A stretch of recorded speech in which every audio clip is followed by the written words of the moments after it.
What's up, guys? I have a special guest today. Isn't he handsome? What's up?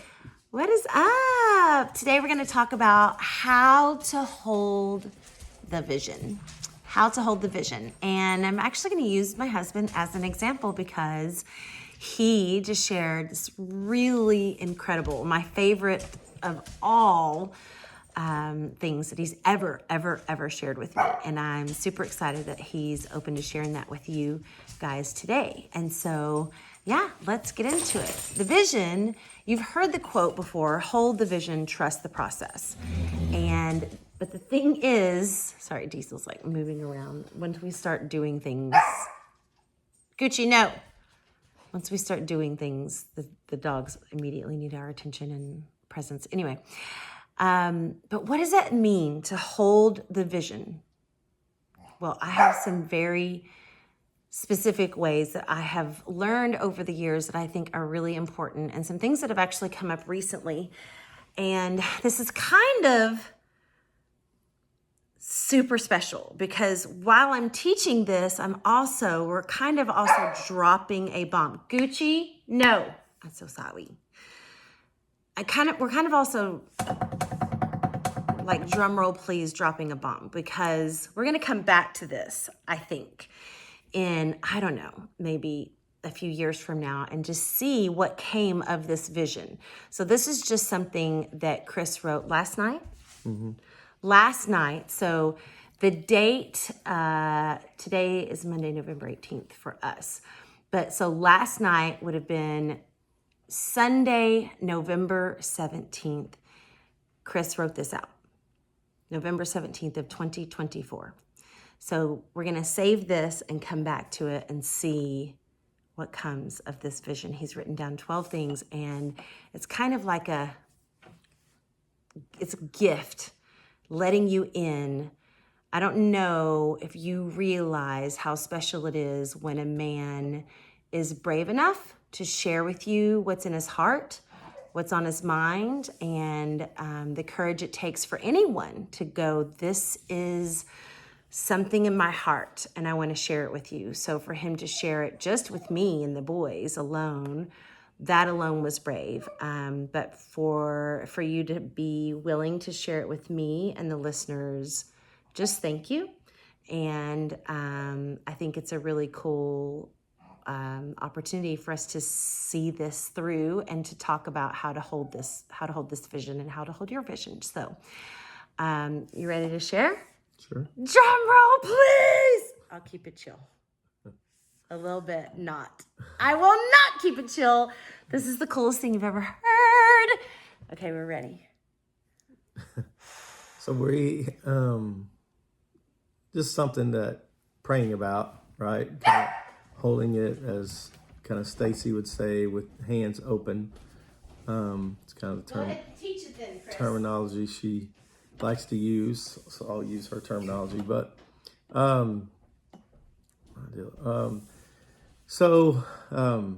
mean, a lot of you know that I pastored for a really long time. Been out of ministry full time for quite some time.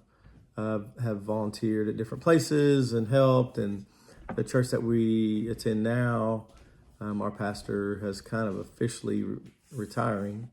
But this last almost a year, he's just been going through a lot. So I've stepped in to preach for him a few times on Sunday morning and on Wednesday nights. So, which has been really cool, because what that kind of did for me is it kind of lit that fire back in me with preaching again.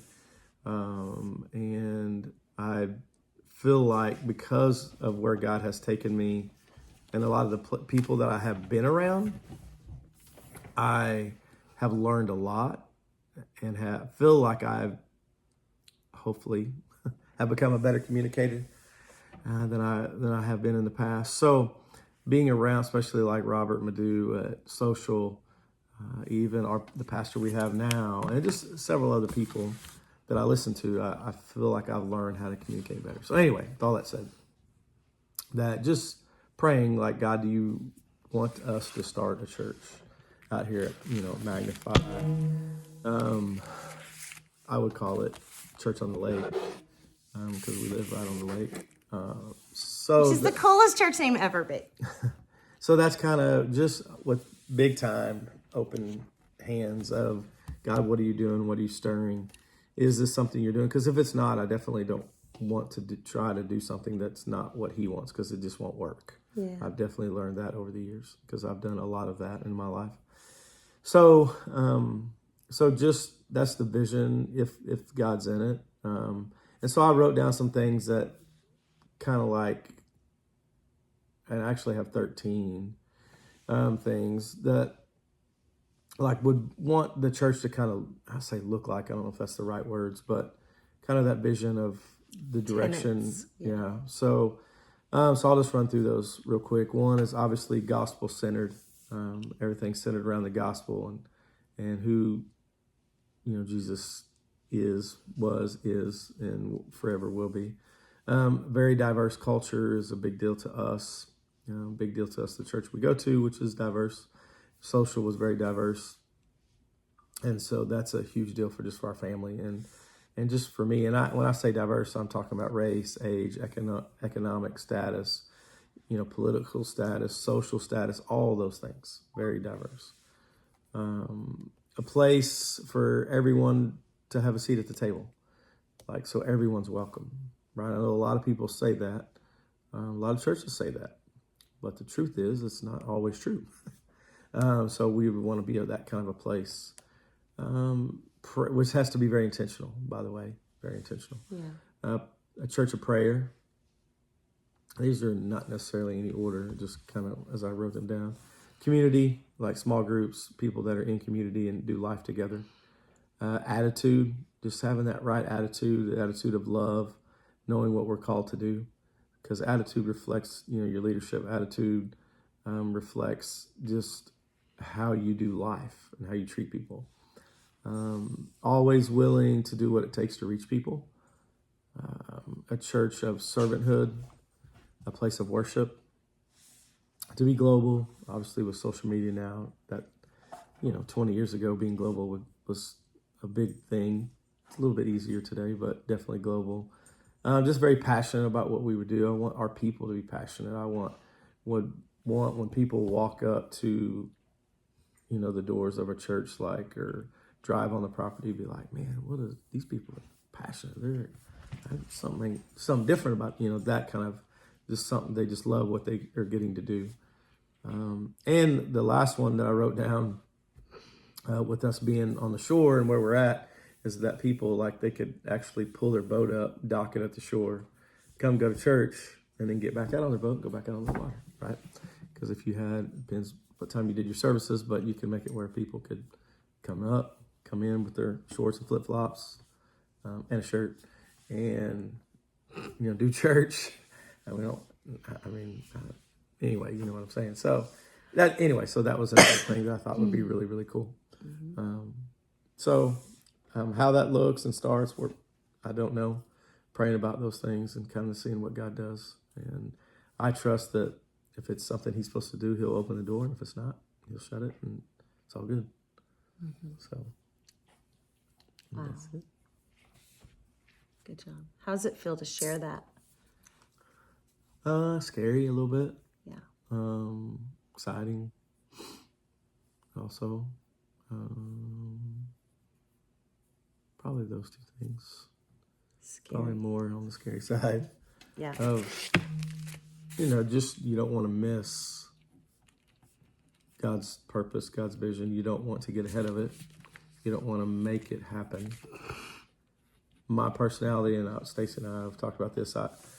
One of the things that I know about myself, self-aware enough to know that my personality, if I've wanted something in life, I'll usually figure out how to get it at the cost of other people or cost of things. And so it's easy when you have a personality like mine and driven like I am to make things happen that are not what God wants. And we can all do that, and it looks different for everybody, but I know that about myself.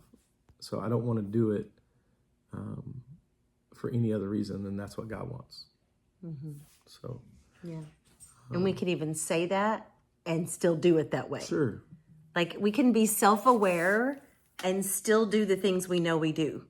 because sometimes I think we know that and then we still function in that way. I think sometimes as we're healing and as we're growing, the knowledge takes less time to get there before the actual application like really deepens in. And I think it takes such a long process. At least I've seen that deep work in me and in you and in us, where God is like, you think we've got it, and then it's like, well, we're really still going through this. We're really still learning this, like, and that it's so good to see your vision, to see you write it out, to see, because all of that is just your heart, and all of that is who I know you to be, everything that you said.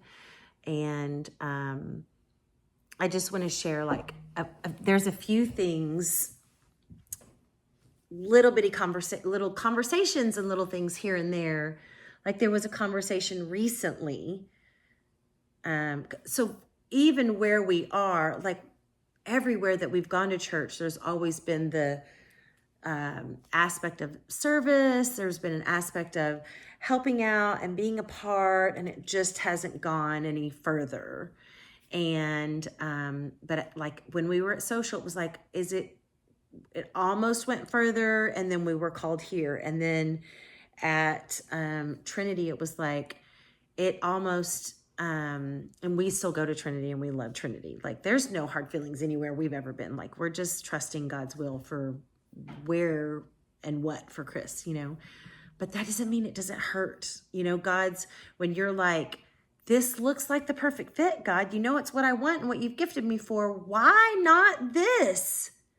And it's so hard, I think, in the midst of that to trust him when you don't see what's next. And so, but there was a moment when I think that was a couple of things that I feel like lifted that weight for Chris. One, which you've said a couple times, I said to you, hey, a few things that I'm noticing, keep in mind, Trinity, where we go, is it's an Assembly of God church. And since we've known each other, we've always attended non-denominational. And there's just some differences there.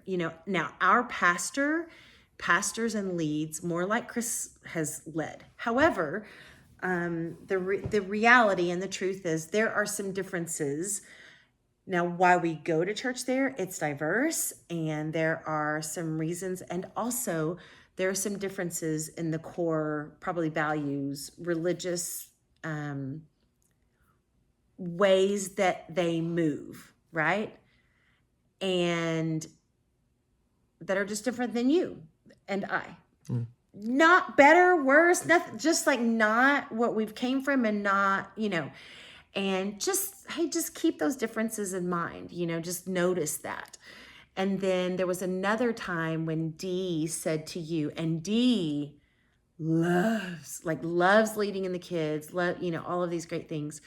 But Demarion said to Chris something like, when are you going to just start a church, Dad? And he just like broke it down. He was like, you love to preach. I love to listen to you preach. We've got land. It just makes sense. Right? And Chris is so logical. I think that just kind of went, I don't know. Maybe that'll, and I think, there's been a few instances kind of like that with people that have come up to me and said things. And there's one guy that goes to our church, and we've become friends since the first time he met me. This has been over a year ago. And we were just talking, and he said, are you going to start a church? And I was like, no, not happening. He said, okay. So it was just things like that. And him and I've had a conversation since then, which sounds random, but that was and I said something. It's the first thing you said. Yeah. That was one of the first things he actually said to me. And so, we, a year later, him and I are talking a little bit, and I said, you remember when you said that to me? And he said, yeah. He said, the first time I met you, I thought to myself, if he starts a church, I'd go with him. And I didn't even know me. First time he met you. Yeah. And so, there's just some things, but at the same time, the enemy's also good about doing things and makes you think things, and so I just have tried to be really careful. The thing I will say about being at where we're at, it is God has used that relationship with the pastor to help encourage me tremendously. Like him and I have spent weeks and weeks and hours together, eating lunch together and just talking, and him walking through all the things that he's walked through. So I've been kind of a friend to him. He's been a friend to me. He's also given me the opportunity to be back in a pulpit that I haven't been in a really, really, really long time. And so a long, long time. And which confirmed some things that were said to me, by another pastor years ago, and ended up finding out that those two guys actually really knew each other really well. And so that was just another thing that God had shown me. It was really cool. But so it's just, there's been conversations and things. So, being able to be back in the pulpit and go, okay, am I gifted to do that? Like, you can get up and just talk, right? But can you get up and share God's word in it? It's your passion in your heart, and people's hearts are impacted by it. Not because of you, but because how God uses you. Because we've all heard people, then you're like, that guy's anointed, or that guy, God uses that guy. So those are, there's been things like that. And I had a lady actually come up to me this Sunday morning, this past Sunday. Her husband is an elder at the church, and they're both real quiet. And I always just say hi to them. They usually sit like right in front of us. She's not said 10 words to me in a year. But she came up to me Sunday and she just said, I don't know why, but I need to tell you this. She said, my grandson has heard you preach, and he has told us, like, he's really anointed. God's really going to use him to do things. And I love to listen to him preach. And so I was like, wow, that was really cool. And she goes, you have to understand, he's only 15. And he just sees something that God has done in you. So there's been moments like that. There's a few other ones, but that one was just this last Sunday. So that was really cool. Again, just trying to hold it with open hands and be careful with that. While it meant a lot to me, and I really appreciated it. And I was like, thank you, Lord. That was great to hear. But also, I just want to be careful, with those things. Yeah. So, and for me, I just want to, and there's some great churches out there, some really good communicators. I just want to be a church where if God calls us to do that, to be a church where, that people do feel welcome and all those things, but also when I say gospel-centered, the God's word just needs, people need to understand the gospel message and the truth of that message, and not shy away from that message, which can be hard sometimes. But I feel like, God can use, people to do those things. And so anyway, I've been really encouraged, and I say that because I've been really encouraged lately. If you haven't listened to Philip Anthony Mitchell at 2819, like that dude, he's young, black pastor, and just as old school and preaches sin, and I love listening to him preach. He's awesome. So that's kind of like just hearing him, I'm like, man, I love that. Sorry, I talked a long time. Okay. Yeah, don't apologize. I'm good. Before we came here, I don't know what was said, but it was hard to find a church. And I remember thinking and saying out loud to someone, you had to be in the room, but at least Jace and I think Kim was around, and just saying, we probably are moving there. It looks like we're moving there to do therapy retreats, and that's just like a teeny part of it, and we're probably going to end up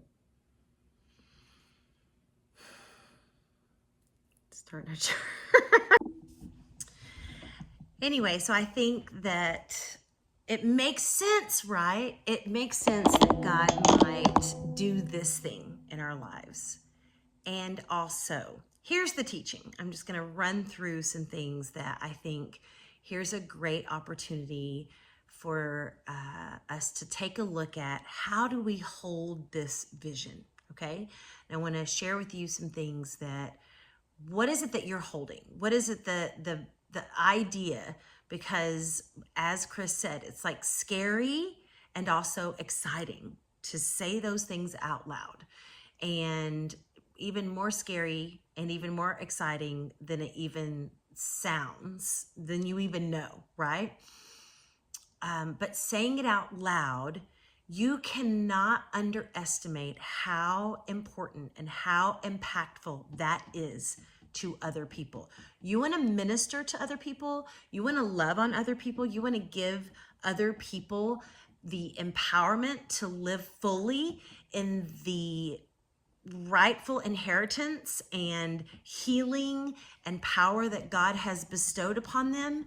Share boldly, courageously what he's doing in your life. This was a courage that swept over Chris after we watched Social. It was seeing, after watching their journey all this time and seeing them step into, here we've got our building, we've got what's probably going to be the final home that we've spent years praying for. We've prayed for that for them, paid into that, sown into that, all of those things. And had they not shared their journey along the way, had they just once in a while done campaigns and not shared so vulnerably and not taken the risk to share so courageously and let it be wonky, let it be not only the highlights, not only like they shared, this is how much we've grown. Well, this is also how much, we grew like 3 times the people, 10 times the people, 3,000 times the amount in technical costs. Let's be real. Let us just show you, really gave vision to what they've been doing. And then here we are, and let's worship. And it was just so empowering. But because they were so vulnerable and real and authentic about it, that impacts us. And so Chris was able to walk away with that testimony. Revelation says we overcome what? Our fears. That scary thing. We overcome by the blood of the Lamb and the word of our testimonies. The Medus gave testimony, and I believe that after having watched them all this time, gave the empowerment to Chris's his courage to finally write out, what does it look like? And let's just call it what it is. It's boats pulling up to a church. He said last night out loud, for the first time, what it might look like to have a church. To me, his wife, for the first time ever. We've little bitty comments here and there for years, but finally last night he said to me, a vision that would be really cool. And I said, what? And he said, boats pulling up to come to church. And I was like, that would be amazing. You know what vision he shared with me a year and a half ago, or almost 2 years ago, that he said, you know what would be really cool? Same words. You know what would be really cool? And I said, what? And he said, owning a marina. And I took a picture of the marina that our boat was at the time, and I put it up on our refrigerator. And now what's up on our refrigerator is the picture of what I want our office to look like. That's what's up there. And holding that, as he said, with open hands and going, you know what? Whatever will be, will be. It's up to you, God. But we didn't end up with a marina. We ended up with 60 acres of waterfront on Lake Texoma. And had we ended up with a marina, that would have been great. But this is 10 times better. Here's the first thing that I believe you have to do. You have to start with contentment. Start content. If you start out with, I am unhappy. The truth is, I believe that Chris and I could be content as we are. Like Chris really feels called to preach and to pastor. Like he's not really trying to go to heaven and not have a church, or not be a pastor of a church. But also he trusts God, and that we are in a place in our lives where we are just so blessed. Start with contentment. Start there. Like whatever you want, I give you these wild prayers, Father, and you can take it and give me yeses or nos or whatever. I love you and I trust you. And if everything is the way that it is, what if this is it? If this is it, I'm going to be faithful with what I have and praise you till my dying day, just like this, right? And that's where we were when with the marina. We were just like, whatever, we're going to live our lives. We sold everything. We moved into an apartment. And then what did we do? We didn't sit around going, when is the marina going to get here? We were so busy. We were just living our lives, just like living in surrender, living in obedience. We weren't like, okay, ball's in your court, Father. We weren't doing that. We were just like, we made our move and he'll do his thing when he's ready. And then it ended up being this. And now that's where we are now. We're just like, okay, Father, church on the lake. We hear you. We see you. We're going to put those up. We're going to write those things out and allow them to just sit with your vision. You let it have space to change and mold and grow and refine. Things will change. Things will shift. Things will drill down. Things like attitude other words will come in, like empathy, or, it'll just shift. As he sits with this vision and writes it out and gets it bigger, he'll think on it. And then other things will come up and he'll refine it, and it will become the core values. It will become the declaration. It will become something else. And this is just the beginning. You start with contentment, and then you sit with it. You sit with it with curiosity, with empathy, knowing that it can be whatever it needs to be, but you sit with it with compassion and know that this baby can be whatever it needs to be. It is not mine, it is God's.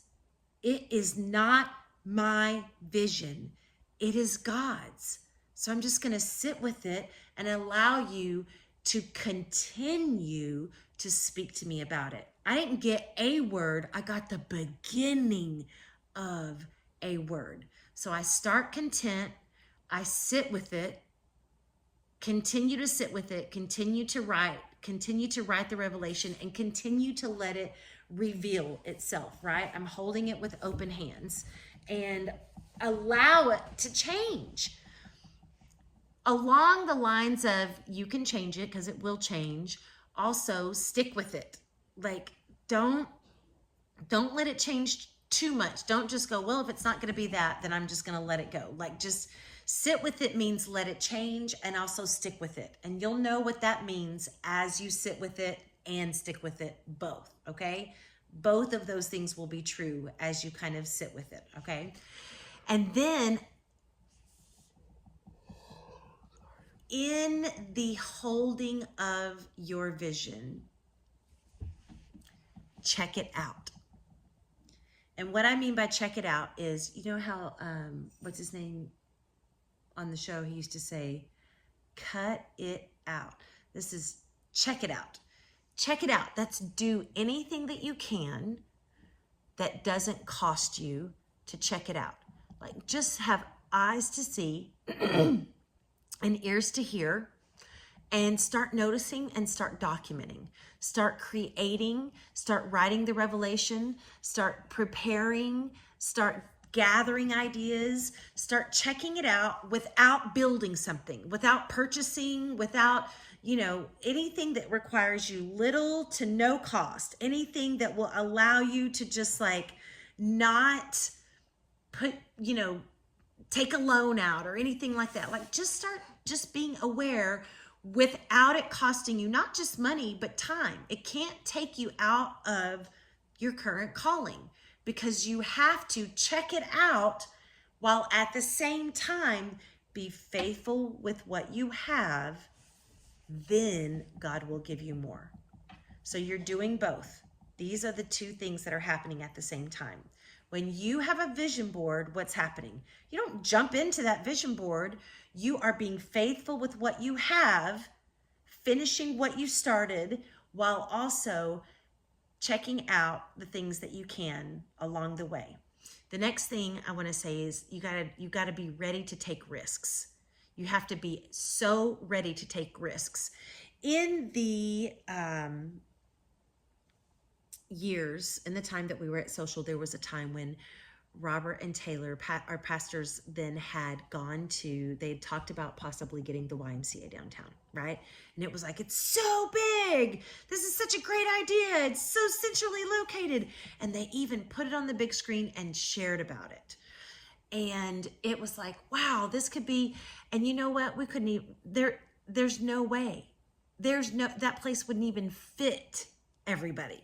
The parking would have been a complete headache, but they shared about it. They vulnerably shared about it and just said, hey, maybe. And they changed their language this time. Even though there's an offer on the table that was accepted and they have a closing date, did you notice, even though they're growing in their vision language, I noticed that they said, this could be it. Isn't that awesome? I just loved that's vision growth. That's vision language. This could be it. Because it ain't it till you're in there. They learned, right? But I love that he shared about the YMCA. And he said, we don't know. But man, he just so vulnerably and courageously took the risk of saying to the church family, I want this building. And I just thought that was so brave. Just like you sharing this right now, I just think it's so brave. And what's brave is knowing that might not be it. And we can look back on that and go, but you know what? It got us fired up. People started giving. We were like, you know what? If that ain't it, who cares? When it wasn't the marina, we were like, who cares? Something is definitely coming. God definitely called us to sell everything and get out of there for some reason. The marina, we sat on a bed one morning and we were sitting there talking all of this out. And at one point I turned to Chris and I said, I don't even think it's about the marina anymore, babe. I really believe right now we are at a crossroads. Do you remember that? And I said, I feel like if we wait for anything else to be for sure, it's not faith anymore. Right now, if we decide to sell everything, it's still faith. It's still taking the leap. And I think that's what God's calling us to do. And Chris was like, I agree. Because if we had waited, we would have found out things and we still could have gone through with everything, but we didn't. We just went home, called Matt, and started putting everything on the market, right? And that was taking a leap of faith. And that's what God wanted us to do. He wanted us to do things because we were hearing from him. And that is taking risks. Holding the vision is practicing hearing from God. It's learning how to hear your Father's voice. That's part of holding the vision. All right, let me see. Another thing with that is discernment. When you're doing that, when you're learning to take risks and you're learning to be vulnerable, and you're learning to hold the vision, you're learning to hold things with open hands and check things out, all of these things, you're practicing discernment. This was a really cool thing that Robert and Taylor had shared when they were sharing about another property they looked at that they did not tell everybody about. And this property was not the property. But do you know what happened in that property? When they went to look at that property, there was gym? I don't know what it was, but there were locker rooms. There was lockers. No, it was like mailbox. Okay, mailboxes. And all the names had been taken off of the mailboxes except one. They had a picture of it. They pulled it up, and this one mailbox said Robert Taylor. Had both of their names on it. Clear as day. Not even worn off. It was that's the kind of thing that'll get you sidetracked and make you be like, oh, this must be it. If you are running off of emotions, you might miss it. You have to be grounded and discerning. You cannot be running off of signs. You cannot be running off of emotions. So yes, share boldly and vulnerably in the right time with discernment and courage, taking risks. And also sometimes when you are praying, God, give me discernment. Help me to be discerning about every step of this. You'll know when there are times to be vulnerable, like Chris is right now, being brave, and when there are times where you're like, nope, let's keep that close to our chest and just between us. That's not something to share. I just feel like, let's wait. This is not the time to share about that. Anything else that you think? We've learned a lot about holding the vision, I feel like, the last couple of years. Anything else that you feel like is... I think some of the things that you said are just remind me to say, look for the God hugs along the way that are just like, keep going. I've called you. Those little encouragement, like just listen for God to keep, nudging you along the way. You know what I'm saying? Yeah. But anything else that you would say? How to hold the vision?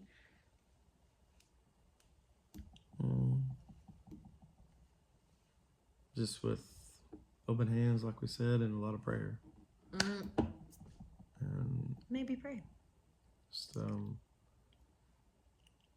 let God kind of do the rest. And that, like, you don't just do nothing like Stacey was talking about. But I mean, I also feel like, if you feel promptings or you feel like maybe this is the way I've always approached things in life, is I will try to go through a door, and God will either open it or shut it.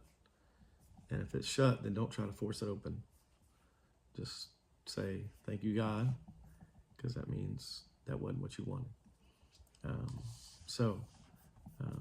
And it may hurt a little bit, it may hurt your feelings a little bit, or it may make you down a little bit, but at the same time, you got to recognize that God's got it. He's in control. And so if you truly trust him, then you just trust him.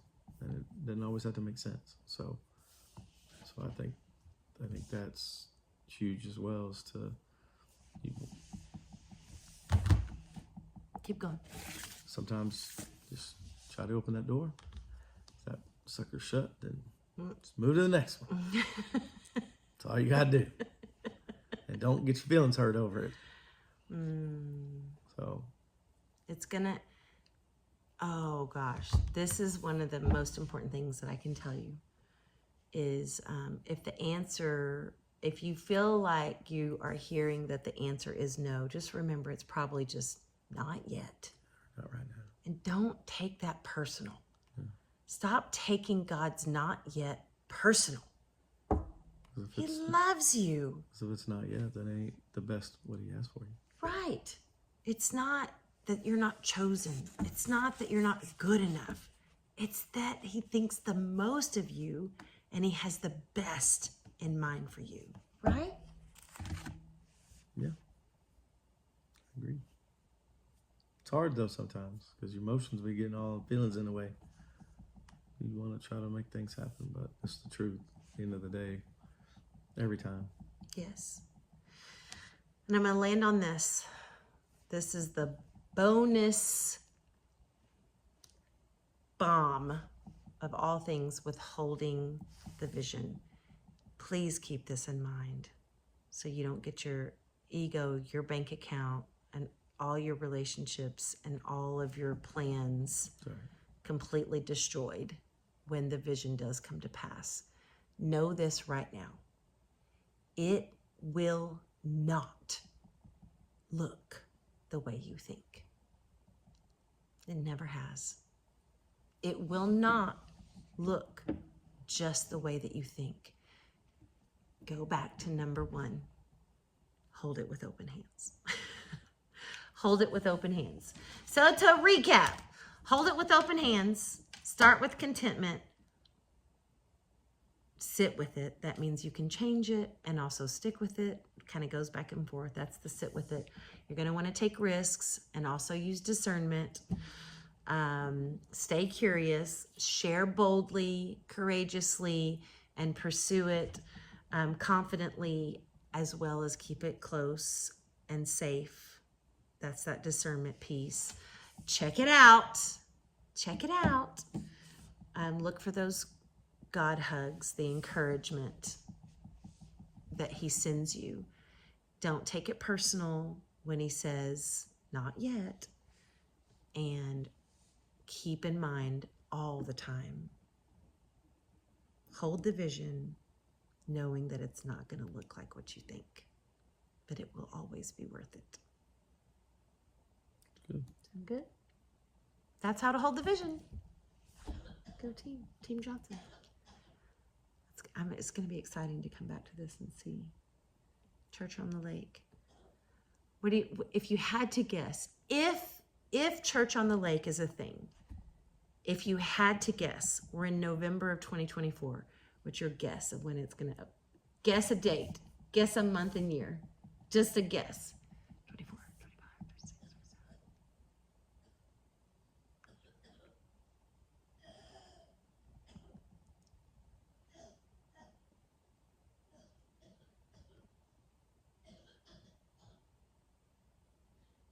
Our son is coughing really bad. Sorry. Go. What do you ask? Oh, go? Guess a date. I want to come back to this and see. Golly, I don't know. Like when it would Doesn't launch? Like, what are you saying? Like, because there's testing the waters kind of a thing. There's... Well, I mean, like, don't do that because we hope to have a worship night around Thanksgiving. Like months ago, I'd said, I really, really feel like God is calling us to have a worship night at Magnify. And then later I was like, oh no, maybe that's the beginning. But no, I mean, like, there's going to be a moment where there's like a church service, right? And then there'll be a moment where there's like a church on the lake, if it's to be. Just guess a date. I don't know.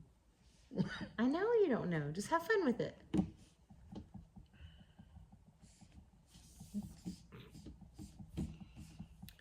Well, I mean, my personality, if God says go, then I'd do it in 2025.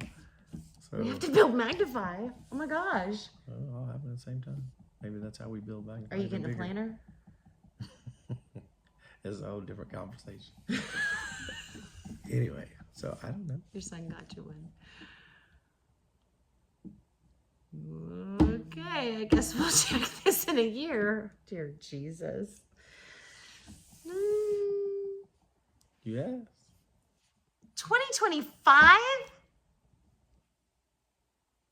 Hey, I'm 56 years old. I ain't got 75 years left. I also was going to say 2025. I don't have much time left. I got to do it. If it's going to happen, get it done. Where would they be? We don't have a building. I don't know that either. That's God's deal, not mine. It's up to God. If it's his will, it's his bill. Thanks for listening, guys. Thanks, Chris. Good job. Welcome, Stacey. Thank you. Bye, guys. Church on the Lake coming 2029. Something. 2027. 2025. Oh, it sounds like we get to get some rest tonight. Bye.